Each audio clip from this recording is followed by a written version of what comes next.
Hi everyone, स्वागत है आपका R S creation study channel में। आज हम लोग जिस टॉपिक को डिस्कस करने जा रहे हैं वो है वर्ल्ड वॉर वन। तो हम देखेंगे कि वर्ल्ड वॉर वन हुई क्यों थी, इसके मुख्य कारण क्या थे और ये किन किन कंट्रीज़ के बीच में लड़ी गई थी। तो स्टार्ट करते हैं। 20वीं सदी के दूसरे दशक में एक ऐसी जंग छिड़ी जिसने दुनिया का नक्शा, हुलिया, इतिहास सब कुछ बदल के रख दिया। ये जो जंग थी ये स्पेशली यूरोप की जंग थी। ठीक है, यूरोप में भी दो कंट्रीज़ के बीच में थी, लेकिन देखते ही देखते इसने धीरे धीरे पूरी दुनिया को अपनी आग की चपेट में ले लिया और पूरी दुनिया को राख कर दिया। ये युद्ध दुनिया के तीन महाद्वीप यूरोप, एशिया, अफ्रीका के बीच में जो है जल, थल, आकाश में लड़ा गया। और ये युद्ध कितना बड़ा था इसका अंदाजा इसी से लगाया जा सकता है कि इस युद्ध के दौरान करीब 1 करोड़ 70 लाख लोगों की जान गई, लगभग 2 करोड़ लोग इसमें घायल हुए और 8 लाख सैनिक इसमें लापता थे।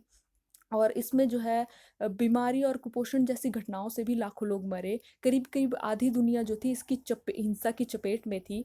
तो इसमें जो है लगभग 30 से ज़्यादा कंट्रीज़ ने हिस्सा लिया था। ठीक है, 30 से ज़्यादा कंट्रीज़ ने इस वॉर को लड़ा था। तो क्योंकि इतनी सारी कंट्री ने इस वॉर को लड़ा था और इतनी ज़्यादा जान माल की हानि हुई थी, इसी कारण से इसको जो है विश्व युद्ध का नाम दिया गया। और विश्व युद्ध इसका जो है, विश्व युद्ध के अलावा इसको जो है global war, the great war और the war to end all wars, ऐसा माना जाता था कि इस वॉर के 60-70 सालों तक, अगले 60-70 सालों तक कोई ऐसी वॉर नहीं होगी। लेकिन ये सच नहीं था। इसके कुछ सालों के बाद ही वर्ल्ड वॉर टू हुई। और जब वर्ल्ड वॉर टू हुई तो इस वॉर का नाम जो है चेंज करके वर्ल्ड वॉर वन कर दिया गया। ठीक है, तो ये वर्ल्ड वॉर वन स्टार्ट कब से हुई थी? ये हुई थी 28 जुलाई 1914 से स्टार्ट हुई थी और 11 नवंबर 1918 को जो है ये ख़त्म हुई थी। तो ये वॉर जो है 4 साल 3 महीने 11 दिन तक चली। अब हम देख लेते हैं कि इसमें कौन कौन से देशों ने हिस्सा लिया था। तो इसमें दो ग्रुप थे, एक था एलाइड पावर्स, एक था सेंट्रल पावर्स। जो एलाइड पावर है उसको हिंदी में जो है मित्र देश बोलते हैं और जो सेंट्रल पावर है उसको जो है धुरी राष्ट्र बोलते हैं। तो एलाइड पावर में था रसिया, फ्रांस, ब्रिटेन, जापान और अमेरिका ने इस युद्ध में जो है 3 सालों के बाद हिस्सा लिया था, 1917 में हिस्सा लिया था। और सेंट्रल पावर्स में था Austro Hungarian empire, Germany, Ottoman empire. ठीक है, तो मैं आपको मैप के माध्यम से बता देती हूँ। यहाँ पर जो ग्रीन कंट्रीज है वो उन सब ने जो है युद्ध जो है एलाइड पावर्स की तरफ से लड़ा था, और ये जो ऑरेंज कलर की कंट्रीज है ये थी सेंट्रल पावर्स, और ये जो ग्रे कलर में है ये थी न्यूट्रल कंट्रीज। इन्होंने किसी की तरफ से भी वॉर में हिस्सा नहीं लिया था। तो अब हम इसके कॉजेज देख लेते हैं, इसके कारण देख लेते हैं। इसका जो फर्स्ट कारण है वो है मिलिटरिज्म। तो मिलिटरिज्म जो है क्योंकि जब हर देश जो है खुद की पावर दिखाने के लिए नए नए हथियार, टैंक, मशीन गन, जहाज, सबमरीन जैसे जो हथियार हैं उनका आविष्कार कर रहा था। और उन्होंने जो है वर्ल्ड वॉर वन में ये सारे हथियारों का यूज़ हुआ पहली बार। सेना को जो है बहुत ज़्यादा मजबूत बनाने की दौड़ में शामिल होने लग गए। सारे के सारे देश अपनी सेना को बहुत ज़्यादा मजबूत बनाने लग गए। और इन सब चीज़ों में जो ब्रिटेन और जर्मनी था ना वो सबसे आगे था, क्योंकि वहाँ पर जो है इंडस्ट्रियल रेवोल्यूशन तेज़ी से फैल रहा था। और इसी दौड़ में अपने आप को सबसे आगे दिखाने के लिए कई देशों ने जो है अपनी अपनी शक्तियों का प्रदर्शन करना स्टार्ट कर दिया, प्रयोग करना स्टार्ट कर दिया। और इसी का मुख्य कारण था वर्ल्ड वॉर वन, मतलब वर्ल्ड वॉर वन का ये मुख्य कारण था। और इसके बाद जो सेकंड है वो है इंपीरियलिज्म। इंपीरियलिज्म में क्या था? इंपीरियलिज्म को हिंदी में जो साम्राज्यवाद बोलते हैं। इंपीरियलिज्म का मतलब होता है दूसरी कंट्रीज के ऊपर जो है अपना अधिकार जमाना और उनका शोषण करना, अपनी कॉलोनीज बनाना। तो हम सब जानते हैं कि यूरोप के जो देश हैं, जैसे जर्मनी हो गया, फ्रांस हो गया, ब्रिटेन हो गया, इन्होंने जो है दूसरे देशों के ऊपर ये अधिकार जमाते थे और उनको कॉलोनीज बनाते थे और वहाँ के रिसोर्सेज यूज़ करते थे, वहाँ की मैन पावर यूज़ करते थे अपने देश को शक्तिशाली बनाने के लिए। ठीक है, उसमें के जो पश्चिमी यूरोप के देश थे वो दूसरे देशों के ऊपर राज करना चाहते थे और अपनी आर्मी और रिसोर्सेज बढ़ाना चाहते थे। ठीक है, इन सब यूरोप के देशों में ब्रिटेन सबसे आगे था। तो ब्रिटेन को सब फॉलो करना चाहते थे। ठीक है, ब्रिटेन के रास्ते पे चलना चाहते थे, क्योंकि ब्रिटेन एक टाइम पर सबसे ज़्यादा पावरफुल कंट्री बन गई थी। ऐसा माना जाता है कि ब्रिटेन ने जो है अकेले 25% दुनिया के ऊपर राज किया हुआ है। ठीक है, एक चौथाई दुनिया के ऊपर एक टाइम ऐसा था जब ब्रिटेन ने राज किया हुआ है। और तो और इंडिया भी ब्रिटेन की कॉलोनी थी। तो इंडिया से भी मतलब वर्ल्ड वॉर वन में जो है 13 लाख सैनिकों ने हिस्सा लिया था, वो भी ब्रिटेन की तरफ से। इंडिया का जबकि कोई लेना देना नहीं था इस वॉर से। ठीक है, तो ये जो पावर्स हैं जो यूरोप के देश थे उनकी जो है मतलब उनमें जो है बहुत ज़्यादा लड़ाई होना स्टार्ट हो गई, क्योंकि ये लोग जो है अफ्रीका कॉन्टिनेंट के ऊपर कब्जा करना चाहते थे और ज़्यादा से ज़्यादा कब्जा करना चाहते थे। तो क्योंकि अफ्रीका बहुत बड़ा कॉन्टिनेंट था, बहुत ज़्यादा एरिया था, वहाँ पर रिसोर्सेज भी ज़्यादा थे। तो ये जो इम्पीरियलिज्म है ये एक कारण, ये दूसरा कारण बना वर्ल्ड वॉर टू होने का। और इसके बाद जो तीसरा कारण है वो है नेशनलिज्म। तो उस टाइम जो था यूरोप में एक्सट्रीम लेवल ऑफ नेशनलिज्म फैल रहा था, राष्ट्रवाद की भावना जो है लोगों के सिर चढ़ के बोल रही थी, ठीक है। तो बहुत ज़्यादा नेशनलिज्म फैल रहा था। और जो फोर्थ कारण है वो है अलायंस सिस्टम। अलायंस सिस्टम में क्या होता है कि अगर चार देश हैं, मतलब इसको बोलते हैं संधि, गुप्त संधि या फिर संधि। चार देश है, तो इन चारों देशों में से अगर किसी एक देश के ऊपर भी हमला हो जाता है तो ये तीन देश जो है उस एक देश को बचाने के लिए आएंगे, ठीक है। अगर उसके ऊपर हमला हो जाता है तो उसकी तरफ से युद्ध लड़ेंगे। तो इन संधियों में ऐसा होता था कि अगर किसी भी एक देश के ऊपर हमला हो जाता है तो ये बाकी के तीन देश उसकी रक्षा करेंगे। तो ये जो संधियां थी इनमें से दो बहुत इंपॉर्टेंट संधियां थी जो कि वर्ल्ड वॉर टू का कारण बनी। ये अलाइंसेस थी। ये अलाइंसेस क्या होती थी, मेंटेन बैलेंस ऑफ पावर, मतलब एक दूसरे की पावर को मेंटेन करने के लिए होती थी कि अगर कोई देश बहुत ज़्यादा शक्तिशाली देश है तो उसके खिलाफ जो है तीन देश एक गुट बना लेते थे ताकि वो उनके ऊपर हमला ना करे, ठीक है। तो ऐसी एक संधि हुई थी ट्रिपल अलायंस जो कि 1882 में हुई थी। और वो किन किन देशों के बीच में हुई थी, ऑस्ट्रो हंगेरियन एम्पायर, जर्मनी और इटली, ठीक है। जर्मनी, इटली और ऑस्ट्रो हंगेरियन एम्पायर के बीच में। और एक और संधि थी जो थी ट्रिपल एंटॉन्ट, ये जो थी 1907 में हुई थी। ये हुई थी ब्रिटेन, रशिया और फ्रांस के बीच में। तो ये दो संधियाँ बहुत ही ज़्यादा इंपॉर्टेंट है। आपको आगे पता चलेगा कि इन दोनों संधियों का यूज़ कैसे कंट्रियाँ जो है इन सब संधियों का यूज़ करती है और वर्ल्ड वॉर में घुस जाती है, ठीक है। तो ये तो थे चार मुख्य कारण, लेकिन एक और कारण था कि जर्मनी जो है अपने आप को जो है संसार की सबसे सर्वश्रेष्ठ शक्ति बनाना चाहता था, मतलब सुपर पावर बनना चाहता था। उसकी इच्छाएं दिन प्रतिदिन जो थी बढ़ रही थी। और जर्मनी की ये इच्छा जो है, इसने जो है बहुत बड़ा काम किया वर्ल्ड वॉर वन होने के पीछे, ठीक है। तो इन सब कारणों से जो हालात बने, इन सब से दुनिया के तमाम देश जो थे 1914 आते आते विश्व युद्ध की दहलीज पे खड़े थे। बस अब जरूरत थी तो एक चिंगारी की जरूरत थी। और उस चिंगारी का काम किसने किया, ये जो ऑस्ट्रिया हंगेरियन एम्पायर है इसके आर्च ड्यूक की हत्या ने किया। जो कि किसने करवाई थी, सर्बिया ने करवाई थी, सर्बिया के लोगों ने करवाई थी, ठीक है। हम आगे देखेंगे। तो हम जान लेते हैं कि आर्च ड्यूक थे कौन, ठीक है। तो ये जो आर्च ड्यूक थे इनका नाम था फ्रांज फर्डिनेंड। और ये जो थे ऑस्ट्रिया हंगरी के जो थे प्रिंस थे और राजा बनने की पहले नंबर के लाइन पर थे। एक दिन ये ऑस्ट्रिया हंगेरी के साराजेवो नाम के एक शहर में टूर के ऊपर जाते हैं, ठीक है। ये जो शहर है ये था ऑस्ट्रिया अंपायर में ही था साराजेवो, ठीक है। यहाँ पर ये लोग जाते हैं और साराजेवो शहर जो है अब बोस्निया में है अब जो है। यहाँ पर ब्लैक हैंड नाम के एक ऑर्गेनाइजेशन के व्यक्ति ने इनके ऊपर जो है हमला कर दिया। जो ब्लैक हैंड है उसके ऑर्गेनाइजेशन ने इनके ऊपर हमला कर दिया और गोली मारकर इनकी हत्या कर दी। अब और हुआ किस दिन था, 28 जून 1914 के दिन हुआ था, ठीक है। तो अब ये जो सर्बिया को, मतलब ऑस्ट्रिया है, ये जो ऑस्ट्रिया एम्पायर है, यहाँ के लोग जो है सर्बिया को धमकी देने लग गए कि क्योंकि सर्बिया जो है बोस्निया के पास एक शहर था, ठीक है। ये जो साराजेवो है यहाँ पर इसको जो है ये बोस्निया शहर है, ठीक है। तो बोस्निया के पास था। और तो इस सर्बिया देश के जो अधिकारी थे ना, उन्होंने जानबूझ करके ये हत्या करवाई थी। और बोस्निया को जो है ये जो शहर है यहाँ पर इनको जो है ऑस्ट्रिया हंगेरी से आज़ाद करवाने की साजिश रची थी। तो सर्बिया ने कहा था यहाँ के लोगों को कि हम आपको जो है आज़ाद करवाएंगे ऑस्ट्रिया हंगरी से, ठीक है। तो इसी कारण से ये जो मौत थी इसको जो है तत्कालीन कारण भी माना जाता है वर्ल्ड वॉर वन का, मतलब इसने जो है आग का काम किया। तो अब हम आगे देखते हैं कि कैसे एक के बाद दूसरा देश जो है शामिल होता गया युद्ध में। अब ये जो आगे इवेंट होंगे इनको जो है जुलाई क्राइसिस भी बोलते हैं, क्योंकि ये जो देश युद्ध में शामिल हुए थे ये जुलाई में हुए थे, ठीक है।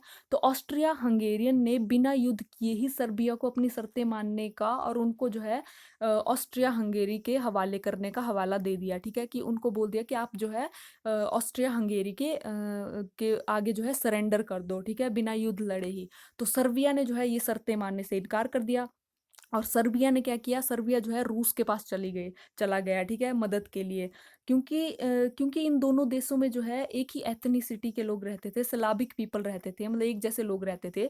तो रसिया ने मदद करने के लिए हाँ बोल दिया, क्योंकि रसिया जो था वो कारण ढूँढ रहा था इस युद्ध में कूदने के लिए, ठीक है। अब जो ऑस्ट्रियो हंगेरियन है, इन्होंने इसकी जो है संधि थी 1882 की, मैंने बताया था ना।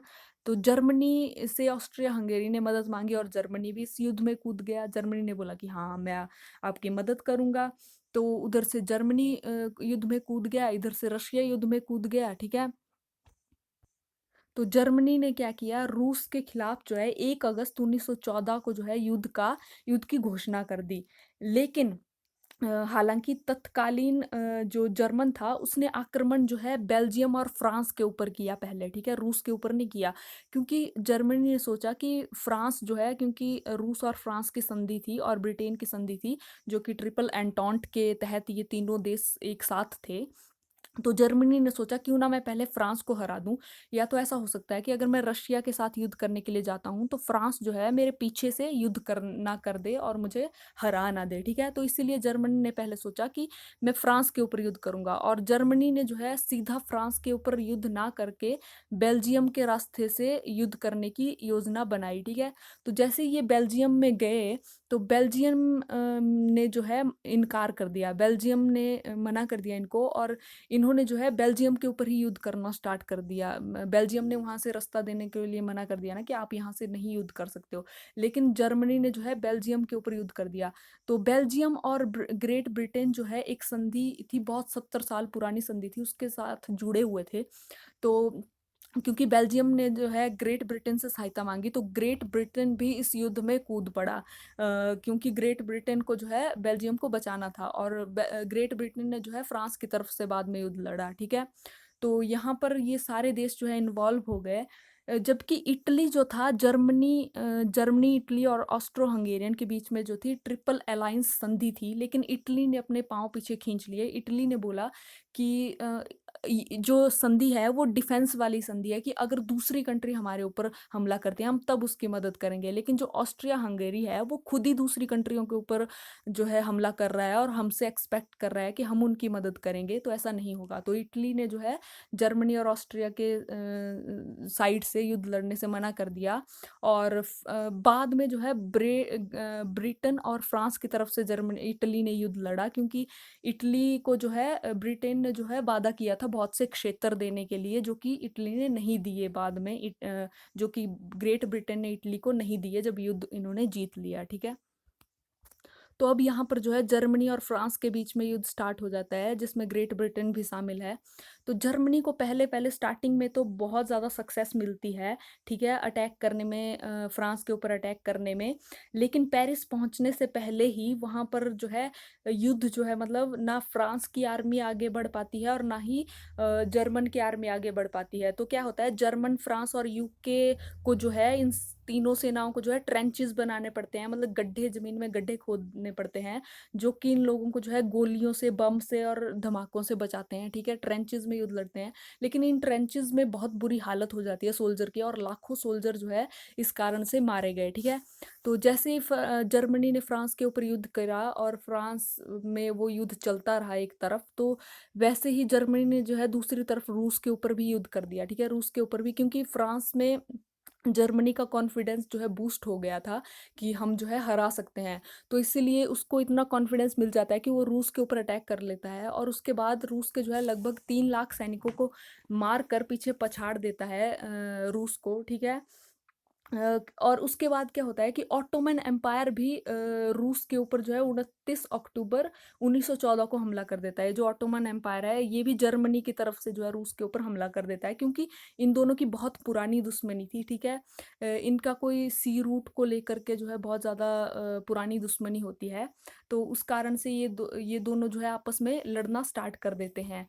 तो इसके बाद क्या होता है, अब जापान ने जो है जर्मनी के खिलाफ युद्ध की घोषणा कर दी, क्योंकि जापान जो था ब्रिटेन के साथ जो था एक समझौते में था, एक संधि में था, ठीक है। तो जो कि और जो जापान था वो ब्रिटेन के कुछ क्षेत्रों के ऊपर कब्जा करना चाहता था।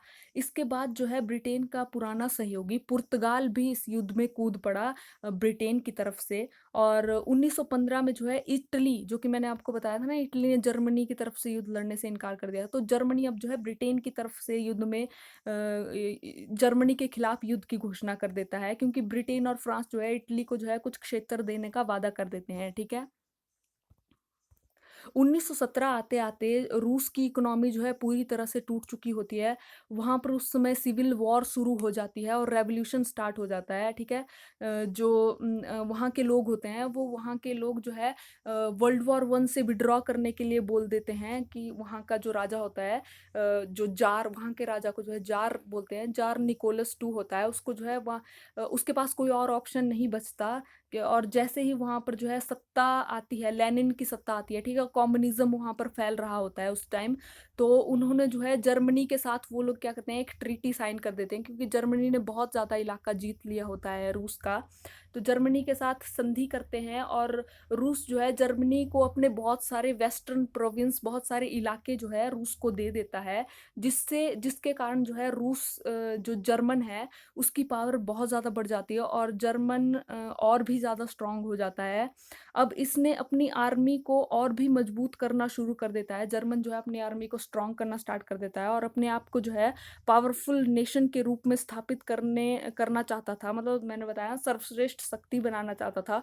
उसी बीच जर्मन और ब्रिटेन के बीच में जो है नेवल वॉर स्टार्ट हो जाती है। जर्मन और ब्रिटेन के बीच में जो है यहाँ से समुद्र के रास्ते से जो है ये जो है एक दूसरे के ऊपर मतलब नेवल वॉर करना स्टार्ट कर देते हैं, नेवल जंग छिड़ जाती है। हालांकि ब्रिटेन की फोर्स जो थी, नेवल फोर्स बहुत ही ताकतवर थी, लेकिन जो जर्मन था उसने जो है ब्रिटेन को मात दे दी और जर्मन के कई व्यापारी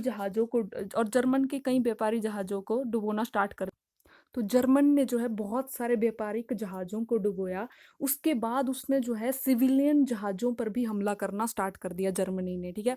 तो जर्मनी ने बोला कि जो भी वॉर ज़ोन के अंदर आएगा, वो चाहे न्यूट्रल देश का ही जहाज़ क्यों नहीं होगा, मतलब देश जो है वर्ल्ड वॉर में शामिल हुआ ही नहीं है, उसके जहाज़ों को डुबोना भी स्टार्ट कर दिया।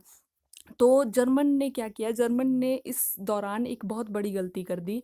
उसने जो है बहुत सारी शिप के ऊपर जो है हमला करना स्टार्ट कर दिया, ठीक है? जो कि बहुत सारी सिविलियन जहाज़ थे जिनमें लोग सफ़र करते थे और वो ऐसे देशों के होते थे जो कि देश जो है वॉर में शामिल हुए ही नहीं थे, ठीक है?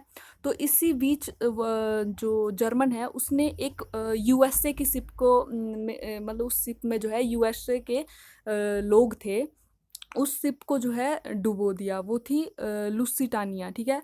लुसिटानिया शिप को उसने जो है डुबो दिया और 1917 आते-आते जो है 1917 में इसी कारण से जो है अमेरिका की एंट्री होती है वर्ल्ड वॉर में, ठीक है? अमेरिका इस युद्ध में करीब 3 साल के बाद शामिल होता है। जर्मन की यू बोट ने जो है लुसिटानिया नामक जहाज़ को डुबो दिया। 6 अगस्त 1917 को अमेरिका वर्ल्ड वॉर में शामिल हुआ। इस जहाज़ पर मरने वाले मतलब करीब लगभग 1100 लोग थे। उसमें से 128 लोग जो थे अमेरिकन थे। पहले विश्व युद्ध की शुरुआत में जर्मन की जीत हुई, लेकिन बाद में हालात बदलने लगे और जर्मन को जो है बहुत ज़्यादा हार का सामना करना पड़ा। हालाँकि बाद में जो है ब्रिटेन, फ्रांस, अमेरिका, ये जो ब्रिटेन है, फ्रांस है और अमेरिका ने जो है अपने पूरे रिसोर्सेज़ को एकत्रित किया और जर्मनी को जो है बहुत सारे जर्मनी की ताकत जो है इन 3 देशों के आगे जो है बहुत ज़्यादा कमज़ोर हो गई और ब्रिटेन ने जो है जितनी भी कॉलोनीज़ थी वहाँ से भी लोग बुलाए। जैसे इंडिया से जो है उस टाइम 13 लाख सोल्जर ने वर्ल्ड वॉर में हिस्सा लिया था और 50 लाख सोल्जर की मौत हो गई थी, ठीक है? जुलाई 1918 के बाद जो है मित्र देशों की सेनाओं ने जर्मनी को कई जगहों पर हराया। इसके बाद जर्मनी और ऑस्ट्रिया ने जो है गुजारिश की और 11 नवंबर 1918 को युद्ध की समाप्ति की घोषणा कर दी गई, ठीक है? युद्ध जो है रोक दिया गया और युद्ध जो है खत्म हो गया। जब 1918 में प्रथम विश्व युद्ध खत्म हो गया तो दुनिया के सामने तबाही और नुकसान का वो मंजर था जिसे अब तक कभी नहीं देखा गया था, ठीक है। चार बड़े बड़े साम्राज्य जो थे, जैसे रूस, जर्मनी, ऑस्ट्रिया हंगेरियन और ऑटोमन साम्राज्य, इनका अंत हो चुका था। वहां पर जो है डेमोक्रेसी आना स्टार्ट हो गई, ठीक है। दूसरी सरकारें बनना स्टार्ट हो गई। और अमेरिका जो थी सुपर पावर बन के उभरा। यूरोपीय महाद्वीपों में जो है प्रचलित एक तंत्र और राजतंत्र खत्म हो गया। और 1920 से लेकर के 1920 के बीच में जो है पेरिस में जो है एक पीस कॉन्फ्रेंस हुई। पेरिस पीस कॉन्फ्रेंस बोला जाता है उसको, जो है पेरिस शांति सम्मेलन। तो पेरिस शांति सम्मेलन में जो है 1919 में जो विजयी देश है, मतलब इसका जो मुख्य उद्देश्य था वो था क्षतिपूर्ति दिलाना। जो विक्टोरियस एलाइज है, जो जीते हुए देश है, उनको हर्जाना दिलाना जो हारे हुए देश है उनसे। और स्थायी शांति स्थापित करना और उसके ऊपर विचार करना, ठीक है। राज्यों की सीमा निर्धारण करना कि कौन सा राज्य की कहाँ तक सीमा होगी। इसमें जो है 32 देश आमंत्रित थे। पराजित देश जो कि हारे हुए देश थे उनको नहीं बुलाया गया था। अलग अलग देशों के 70 प्रतिनिधि शामिल थे। बहुत सारे बहुत से और भी जो लोग थे, मिलिट्री के लोग थे, बहुत सारे लोग एकत्रित हुए थे पेरिस में, ठीक है। तो इसका मुख्य उद्देश्य था युद्ध में जीती हुई ताकतें जो है अपने फायदे और युद्ध में हुए नुकसान के लिए हारे हुए देशों को, खासकर जर्मनी को बहुत ज्यादा कारण मानती थी। और जर्मनी के खिलाफ जो है एक संधि लेकर के आई जिसका नाम था बरसाए की संधि, ठीक है। बरसाए की संधि, ट्रीटी ऑफ बरसाए, जो कि जर्मनी ने जो है 28 जून 1919 को जो है साइन करी, ठीक है। इस संधि के तहत जो है जर्मनी के ऊपर आर्थिक, सामाजिक, सैनिक और हर तरह से प्रतिबंध लगाए गए, हर तरह से उसके ऊपर रोक लगाई गई, ठीक है। और एक तरह से उसकी रीढ़ की हड्डी तोड़ने की कोशिश की गई। और 1919 से 1920 तक के बीच में जो पेरिस में जो विजयी देश थे उनका बहुत ज़्यादा सम्मान हुआ। और इसमें जो है पराजित देशों पर लागू की जाने वाली शांति शर्तों को भी तैयार किया गया। और जर्मन ने, जैसा कि मैंने आपको बताया, 28 जून को जो है इस संधि के ऊपर हस्ताक्षर किए। मतलब उस बरसाए की संधि पर जो है हस्ताक्षर के लिए जर्मनी को मजबूर किया गया था। जर्मनी ने अपनी इच्छा से नहीं किए थे, जर्मनी से तो कुछ पूछा भी नहीं गया था, ठीक है। इस संधि से जर्मनी को जो है अपनी बहुत सी जमीनें, बहुत बड़े बड़े हिस्से जो है उनसे हाथ धोने पड़े। दूसरे राज्यों पर जर्मनी के अधिकार पर रोक लगा दी गई। मतलब जर्मनी जो था अपनी कॉलोनीज नहीं बना सकता था। और जितनी भी कॉलोनीज थी उनके ऊपर जो फ्रांस और ब्रिटेन और इन बड़े बड़े देशों ने जो जर्मनी की कॉलोनीज थी उनके ऊपर जो है अधिकार ले लिया, वो उनके अंडर चली गई, ठीक है। जर्मनी की सेना का आकार सीमित कर दिया गया। और लगभग मतलब 12-13 सालों तक जर्मनी को जो है अपनी सेना बढ़ाने की अनुमति नहीं थी, ठीक है। उनको जो है उतने ही सैनिक रखने की आज्ञा थी। और भारी क्षतिपूर्ति, मतलब बहुत ज़्यादा नुकसान, नुकसान की भरपाई थोपी गई जर्मनी के ऊपर, जो कि उसको जो है जीते हुए देशों को देनी थी। जो बहुत ज़्यादा रकम थी, जो कि अब 2010 में 10 में जर्मनी जो है उस रकम को चुका करके बरी हुआ है अब जा करके, ठीक है। 1921 तक जर्मनी के मित्र राष्ट्रों को 5 अरब डॉलर देने को कहा गया। जो उसके साथ जिन्होंने युद्ध लड़ा था उनके ऊपर भी बहुत ज़्यादा क्षतिपूर्ति थोपी गई, ठीक है। मतलब उनसे बहुत ज़्यादा पैसे लिए गए। तो ये जो ट्रीटी थी, मतलब बरसाए की संधि, इसने जो है जर्मनी की कमर, मतलब रीढ़ की हड्डी तोड़ के रख दी। मतलब उसको जो है एक ऐसा राष्ट्र बना के रख दिया, एक ऐसा देश बना के रख दिया जो कि मतलब कभी भी, मतलब आने वाली बहुत सी सालों तक वो जो है फ्रांस और बाकी सब कंट्रियों के लिए कोई खतरा ना बने, ऐसा जो बड़े बड़े देश थे उन्होंने देखा। और उन्होंने मतलब ऐसा निश्चित किया कि वो लोग जो है फिक्र ना, मतलब फ्रांस को और ब्रिटेन को जो है अब दूसरी बार ऐसा युद्ध ना देखना पड़े जर्मनी की तरफ से। तो जर्मनी को उन्होंने जो एक तरह से लंगड़ा करके रख दिया।